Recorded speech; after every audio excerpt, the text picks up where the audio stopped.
In K District, programmer Kurata Tsubasa, an efficient coder, buys model kits and returns home while his colleagues gossip about his otaku tendencies, but acknowledge his coding brilliance. Tragically, Kurata abruptly gets hit by a car, and at his funeral, a model kit he bought is surrounded by flowers. He's reborn in a parallel world as Ernesty Echevalier, part of the noble Echevalier family. At the age of 3, his family is attacked by demonic beasts, and a silhouette knight, a magical robot similar to his model kits, saves them before Ernesty vows to become a knight runner. Ernesty grows into a prodigious talent, excelling in both magic and swordsmanship, and befriends twins, Adeltrud and Archide Walter, and helps them learn advanced magic. At 8, they enter the Layala Pilot Academy as knight apprentices, and his abilities far surpass the fundamental magic class, allowing him to study silhouette knight mechanics. In a forest, a division-class behemoth threatens a castle while the knight runners try launching spells and swords, but it's ineffective, so Stefan is sent as a messenger. In the nearby Cloque forest, students from Layala Academy face demon beasts, but are saved by Ernesty and the silhouette knights, who start wondering why the beasts suddenly appeared. Meanwhile, Stefan arrives at Jantunen and reports the behemoth's threat. In the forest, the behemoth threateningly approaches as the silhouette knights try to distract it. Meanwhile, Ernesty takes control of Guar and damages the behemoth's leg, and the Guardian Knights reinforce the fight as Guar's acrobatics surprise the commander. It eventually defeats the behemoth before Ernesty rejoins his friends and shares his dreams of having a silhouette knight of his own. Meanwhile, the monarch learns about Ernesty's bravery and recognizes his name before someone confirms that he's the grandson of Lori. At Schreiber Castle, Ernesty meets the king and requests classified ether reactor schematics as a reward for defeating the behemoth. The king, intrigued by Ernesty's nerve, grants his request but sets a condition that he must build an impressive silhouette knight first using the knowledge, while Marquis Salati, Stefania's father, instructs his children to report Ernesty's progress to him. In Lelalia, the dwarves are amazed by the Guar's damage before Ernesty outlines his plan to enhance silhouette knights, and with their help, they upgrade Helvi's Trandorkies as the modifications increase strength and add 2 sidearms with magic rods for close combat and spell casting. Silhouette gears are built for Addie and Kid to practice silhouette knight operation, and Telestale, the upgraded Trandorkies, performs well in a mock battle against Edgar's Earlcumber, showcasing its improvements and energy limitations. The engineers celebrate their success, while Ernesty, brimming with new ideas, remains unaware of spies observing their work. While working on reducing the Telestale's high mana consumption, Ernesty also equips silhouette gears with weapons, like an automatic crossbow, while Addie and Kid report the Telestale's progress to their father, who informs Marquis Dixgard. Dixgard orders 3 Telestale silhouette knights to be brought to Fort Cassates for inspection, and the group faces a shaker worm attack in the desert on their way, orchestrated by spies from the Order of the Bronze Fang, but the Telestales easily defeat the beast with magic bullets. At Fort Cassates, Marquis Dixgard confronts Ernesty for his rapid advancements in silhouette knight design.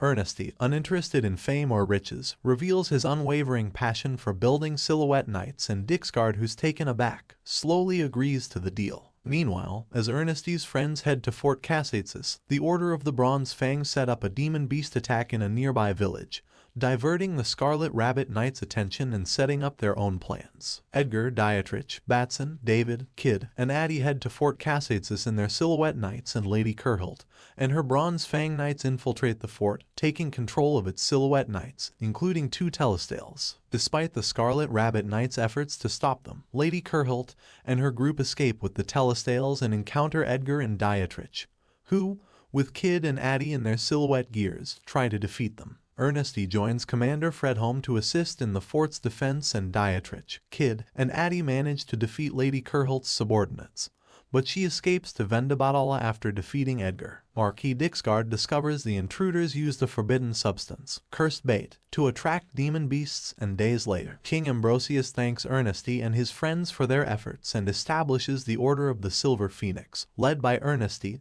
to improve silhouette knights, while Edgar, in recovery, promises to retrieve the stolen Telestale, which belongs to Helvi. A Telestale is sent to the Silhouette Knight Laboratory of the Fremavilla Kingdom. where the directors decide to reverse engineer it to produce their own mass-produced silhouette knights and intend to impress King Ambrosius with their creations. Meanwhile, Ernesty and the Order of the Silver Phoenix, with support from Marquis Dixgard and 2 silhouette knight companies of Caldatos, start designing newer and more powerful silhouette knights, while Nora Frickberg and the Order of the Azure Hawk apprehend spies linked to the Bronze Fang Knights, preventing further information leaks. Meanwhile, Ernesty introduces silhouette gears to assist knightsmiths and presents new silhouette knight designs and enhancements. After implementing safety measures, the Order of the Silver Phoenix journeys to the capital, where they confront the Silhouette Knight Laboratories Caldato Darsh models in the presence of King Ambrosius and his ministers. The match between the Order of Silver Phoenix and the laboratory team concludes in a draw because of the increased power of the new units, and they reach a stalemate. After their graduation from Laiyala,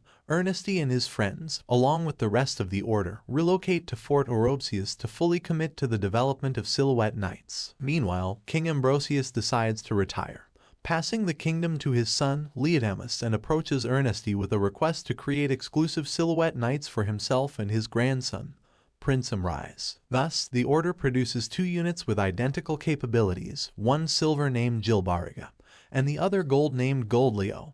But when both express their preference for Goldleo, Ambrosius and Amrise decide on a duel to decide from which Amrise emerges victorious, and Ambrosius accepts Gilbariga before Ernesty realizes that he was testing his grandson's skills in the process. A vast horde of shell-cased beasts approaches Ulfheim, the city where ether reactors are developed and home to the elves. The Order of the Silver Phoenix, led by Ernesty, is sent to defend the city alongside King Ambrosius and Prince Amrise, and with their advanced silhouette knights, and his group easily repels the attackers, resulting in him single-handedly defeating the shell-cased queen. Following the successful battle, Ambrosius grants his request to learn the secrets of ether reactor creation, and Ernesty, accompanied by him, travels to Ulfheim and secures permission from the Great Elder Kitli, the Alv leader. He dedicates 3 months to mastering the process and gains Ambrosius' approval to employ the catalysts from the slain behemoth and shell-cased queen in crafting a unique ether reactor. This attempt allows him to complete his personal silhouette knight, named Ikaruga. The Zalaudek kingdom launches a war to conquer the western continent, bypassing the kingdom of Kushperch's defenses with advanced silhouette knights and airships. Facing defeat, King Leodamus challenges Zalaudek's commander, Prince Cristobal, to buy time for his daughter, Princess Eleonora,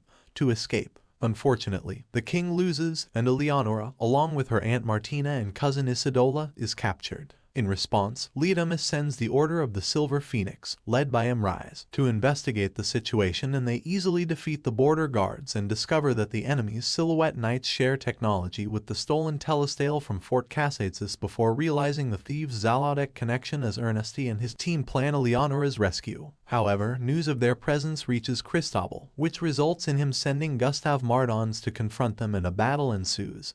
But Gustav retreats, helped by Lady Kurhilt, after Ernesty's group proves too strong for him. Using specialized silhouette gears, the Order of the Silver Phoenix successfully rescue Eleonora, Martina, and Isidola, and Cristobal dispatches a party to pursue them, but Ernesty's Ikaruga defeats them, forcing them to retreat. Upon reaching a safe location, his group establishes a base in Nishiri, and they strike a deal with the remaining Kushperchan forces. In exchange for the enemy unit scraps they collect, they provide upgrades for the Silhouette Knights. With these enhancements, Kushpercha's forces easily repel an enemy assault on the city. Lady Kurhilt later receives orders to launch a surprise attack on the Silver Phoenix's base to recapture the princess, promising to have her family's name restored in return. However, Ernesty and his friends are prepared and swiftly defeat and capture the Bronze Fang Knights, resulting in Lady Kurhilt's death during her face-off against Edgar. Cristobal leads a large force of Silhouette Knights and airships with the aim of overwhelming the Kushperchan forces at their stronghold and capturing Eleonora. However, he unintentionally falls into a trap set by the Order of the Silver Phoenix,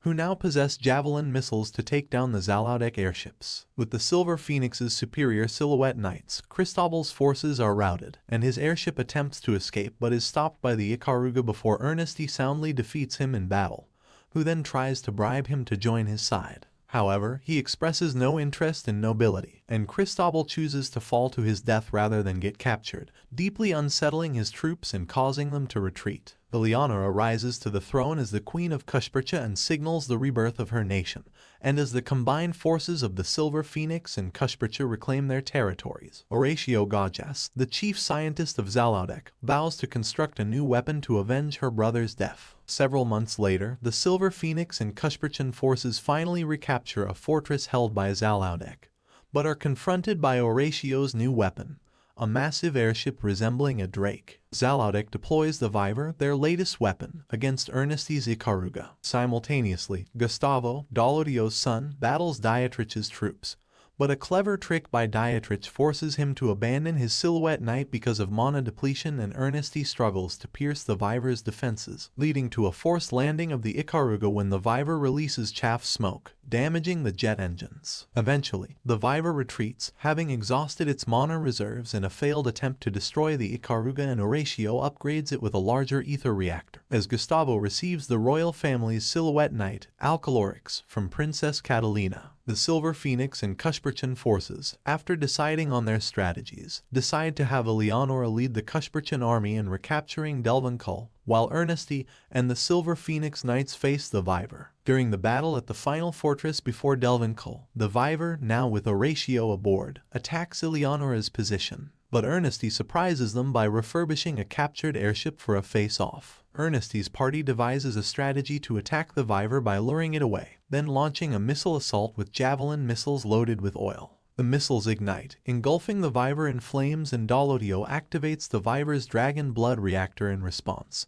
generating a colossal energy shield. Meanwhile, an infiltration team seizes control of the drawbridge, allowing Cushperchan forces to advance as Gustavo is defeated by Edgar with Emrai's assistance before Ernestie breaches the energy shield and directly confronts the Viver, ultimately defeating it. In a final desperate attempt, Dalodio tries to ram the Viver into the Cushperchan base camp, but Ernestie and Kid put a stop to this plan as well, destroying the Viver. Later, Cushpercha takes Delvincull, Eleonora is acknowledged as the official ruler, and the war ends with Zalaudek's defeat. But Horatio survives and leaves, eager for another battle with Ernestie, and Ambrosius praises the Silver Knights and awards Ernestie his own laboratory as a new era of transportation known as the Greek Age of airships came about.